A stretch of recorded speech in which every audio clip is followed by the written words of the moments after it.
Welcome, ladies and gentlemen, to the second quarterfinal of CommandKing Season 2. Let's have a look at this week's battle. Mr. McMakistein versus samasaurus6.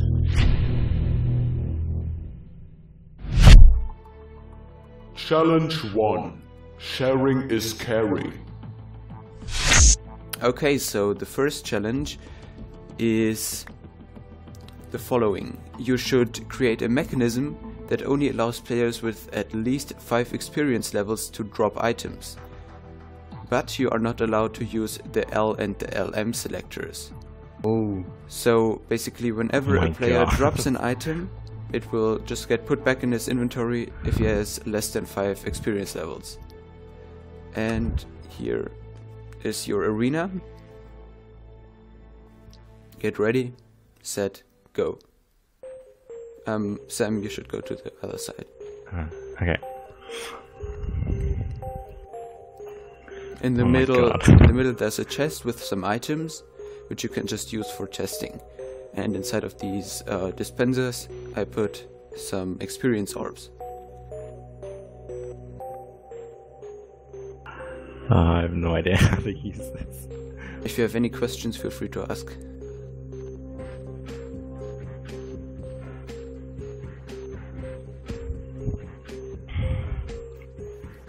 Yeah, so one thing that's pretty obvious is, of course, that you need to use /stats, and it is allowed to look up.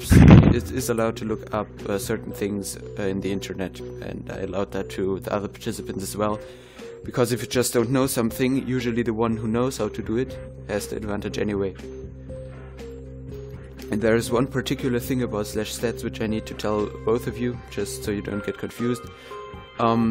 If you're applying a /stats command to a player, it will only track the stat if the player has a score of 0 before, so you need to manually set his score to 0 before it works. So this is just a little hint.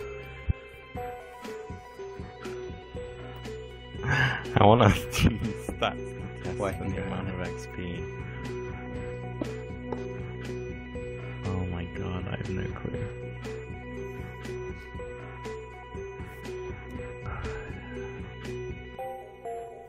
Don't worry, the other challenges don't include /stats.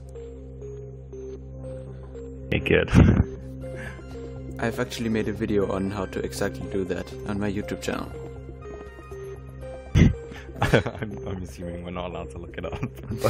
No. Well, it does not really do that, but it shows how to use /stats and to get the user's experience. I don't think I even need stats for this then. Interesting. I found a workaround. Wahaha.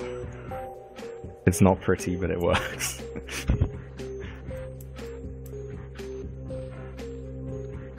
I just have to figure out how to make them not drop items.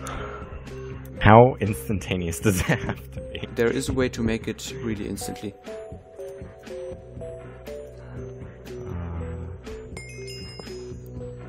Because it kind of works. It's not instant, but it... There is a way to make it instant. Does it have to be instant? Yeah, I would say so. Okay. So it has to work with any item. Yes. So there is an entity tag which basically defines how long it takes for an item to be picked up. You need to find out which this is. There is. Exactly. You are allowed to look it up. Yeah, okay, I think I've got it. Okay. So I'm just gonna Maki, would you like to come over? Sam said he's finished. Yeah. So Where? How do I come over? You can just I see. fly over there. Okay, so let me just micro do /xp minus 100 levels samasaurus6. Can you try to drop something? Okay, it doesn't work. Now let me give 1 level to you. Drop. Okay, now let me give 3 more levels to you. Drop. Okay. And 1 more level. Okay. With at least 5 levels, he can drop. The way Sam solved this challenge is as follows. First of all, he stored the player's XP level in a scoreboard using the scoreboard player's set command with an NBT selector. Even though he should have used /stats, this is also a valid solution. Next, he added a scoreboard which stores whenever a player drops an item, and finally he executes at every player who has dropped an item and less than 5 experience levels to give the nearest item a pickup delay tag of 0. This way the item is instantly being picked up again and can't be dropped.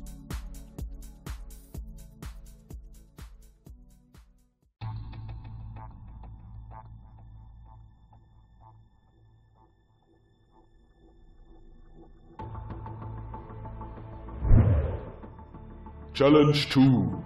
Jumpy Bedrock.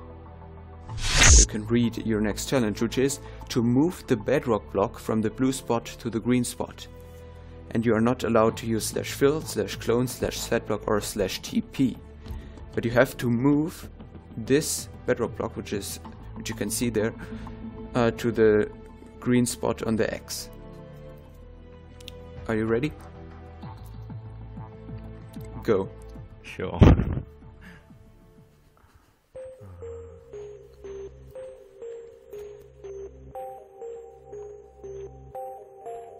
You actually only need 2 command blocks to do it.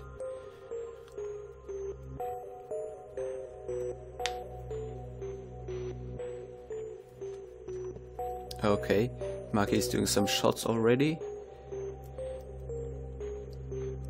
Oh god. But it isn't landing at the goal yet.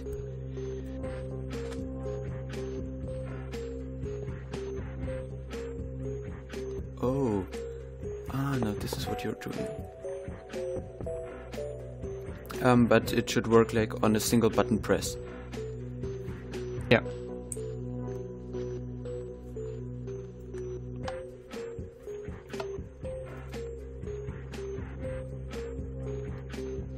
Oh, it needs to be... It shouldn't spawn another one. I just explained how to move the block itself.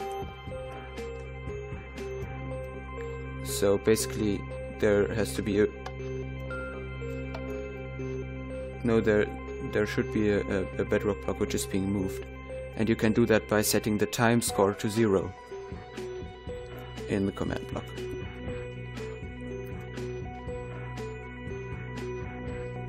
So this only works if there is a bedrock block placed already on the blue wall.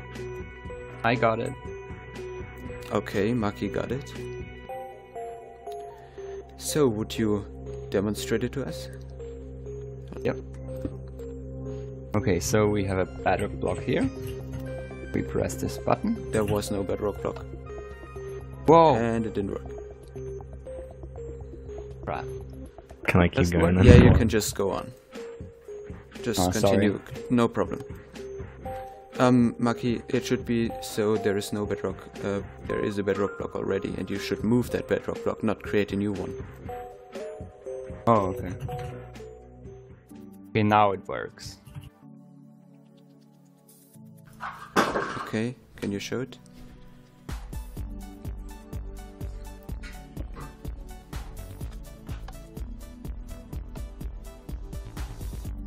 Interesting. So, what Maki was doing Is that here... how we're supposed to do it? Partly. So what Maki is doing was just moving this block over there using the /summon command. He was basically summoning a falling sand entity with a time value of 0, which picked up that bedrock block, and he gave it a motion, so it flew over here. And then, after this block has landed, he just did the same thing on that bedrock block which would be there, and moved it over here. I actually did it differently. I only summoned a falling sand once and gave it a different motion in the middle to fly over there. But this works as well, so we can say 1-on-1.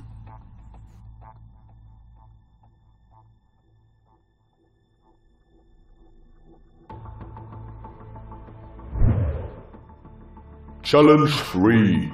Weight Watchers. On the button press, just whenever you press a certain button. The redstone lamp should turn on if there are at least 7 armor stands within the center area. But you're not allowed to use /execute, /stats, comparators, but you are allowed to move the armor stands which are inside of that area. Have you understood? Go. Oh my god.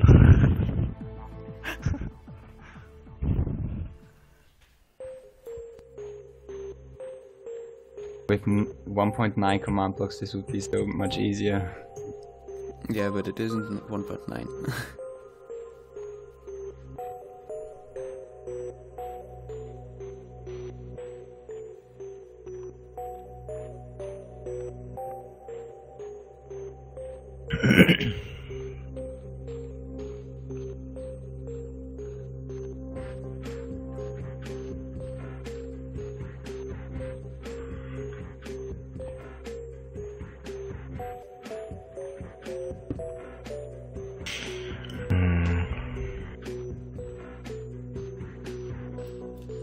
So you're not allowed to use /stats, /execute and comparators, but you are allowed to move the armor stands. So there are some mechanics from survival which you may find useful here to count the armor stands. Can we move them with teleport then? Yeah, move them however you wish. Okay. Okay.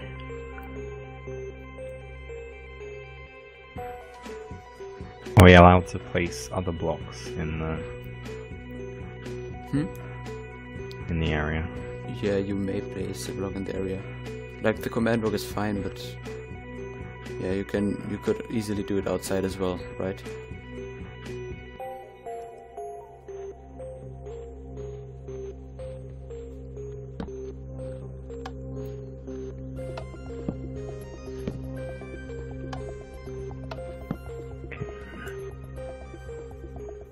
I have no idea. I thought you had. This might be sick.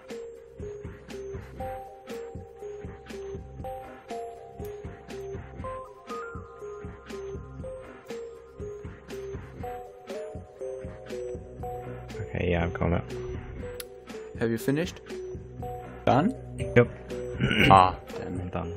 Okay, so let's just have a look at what he did. Yeah, I had the same exact idea. Yeah, the difference is that Sam was a little bit faster with coming up with that idea. So let me just demonstrate to you, to my viewers, how this works. So if you see, there are only 3 armor stands, for example, and we press that button. And then you see the golden weighted pressure plate outputs a signal strength of 3, because there are 3 armor stands standing on top of it. However, if we create 1, 2, 3, 4, 5, 6, 7 or more, you see the signal reaches the lamp and it's being turned on. So this is what you were supposed to do. You could have also used a tripwire, of course, but I intended you to use a golden pressure plate.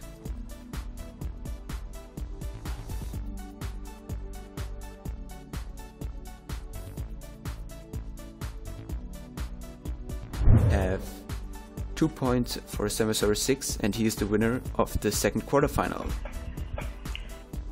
You are going to meet Octavigon in the semifinals, who beat Purple also 2-on-1. So yeah. Ooh. Congratulations to Sam, thanks for playing to Maki, and happy birthday. Thanks. And Yeah. Sam has his birthday tomorrow, so Yeah. I'll make sure to. I kind of had to go easy on him. buddies. Yeah. So we have a winner for the second CommandKing Quarterfinal. samasaurus6 won this battle against Mr. McMakistein with a score of 2-1. Let's have a look at next week's battle. Wild versus QWERTY. Who do you think will win? Leave a comment down below. If you enjoyed this video, make sure to give a like. See you next week.